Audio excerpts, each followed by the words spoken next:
വൈകിട്ട് ഞങ്ങൾ കാരാഴ്മ അമ്പലത്തിൽ പോകാനായിട്ട് ഇറങ്ങിയതായിരുന്നു. അരീപ്പറയാണ് കാരാഴ്മ അമ്പലത്തിൽ. പറ കൊടുക്കാനുണ്ടായിരുന്നു. വീട്ടിൽ പറ വന്ന സമയം കൊടുക്കാൻ പറ്റിയില്ല. പിന്നെ അത് അമ്പലത്തിൽ പോകുമ്പോൾ കൊടുക്കാമെന്ന് വിചാരിച്ചു. നല്ല മഴക്കോളുണ്ട്. മഴ പെയ്യുന്നതിന് മുമ്പ് അമ്പലത്തിലെത്തണം. അങ്ങനെ ഞങ്ങൾ അമ്പലത്തിലെത്തി. അരീപ്പറ ആയതുകൊണ്ട് ലൈറ്റും കാര്യങ്ങളൊക്കെ ഇട്ട് നല്ല ഡെക്കറേറ്റ് ചെയ്തിട്ടുണ്ടായിരുന്നു. നല്ല ഭംഗിയുണ്ടായിരുന്നു കാണാൻ. അങ്ങനെ ഞങ്ങളൊരു 5:30 ആകുമ്പോഴത്തേക്ക് അമ്പലത്തിലെത്തിയിട്ടുണ്ടായിരുന്നു.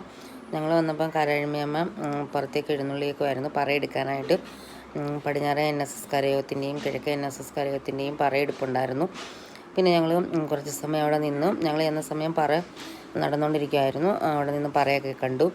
ഇനി കുറേ സമയം എടുക്കും ഈ അമ്പലത്തിൽ വന്ന് പറയൊക്കെ എടുക്കാനായിട്ട്.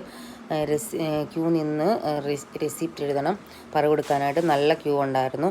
പിന്നെ കുറച്ച് സമയം അവിടെ നിന്നിട്ട് ഞങ്ങൾ പിന്നെ നേരെ കിഴക്കേ അൻപലിക്കളത്തിലേക്ക് വന്നു. ഇവിടെ രാത്രി അൻപലിയുണ്ട്. കിഴക്കേ കരയിലും പടിഞ്ഞാറേ കരയിലുമായിട്ട് 2 അൻപലിക്കളമുണ്ട്. അതിൽ ഒരു 10:30 ആകുമ്പോഴത്തേക്ക് കാരാഴ്മ പുറത്തേക്ക് അൻപലിക്കളത്തിലേക്ക് വരും. ആദ്യം വരുന്നത് കിഴക്കേ അൻപലിക്കളത്തിലാണ്.